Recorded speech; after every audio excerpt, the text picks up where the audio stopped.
কখনো কি কল্পনা করেছেন এই কুরবানিতে, প্রতি কুরবানিতে এই অনুভবটা হয়, এই কুরবানিতে আমার গরুটা যখন জবাই করতে ছিল তো আমি দেখতেছিলাম কতরূপ ছটফট করতেছিল। একটা গরু জবাই করার পরে তার জান বের হইতে কত কষ্ট হয়। এরকম লক্ষ লক্ষ গরু জবাই করে তাদের জানকে বিলীন করে গোশতকে আমার পেয়ালার মধ্যে রিজিক হিসাবে আল্লাহ পেশ করেছে।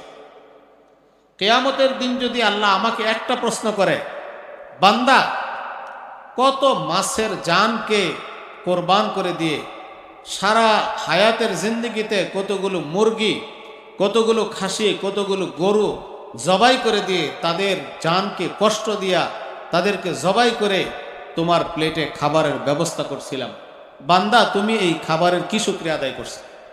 আমাদের কোনো উত্তর থাকবে না।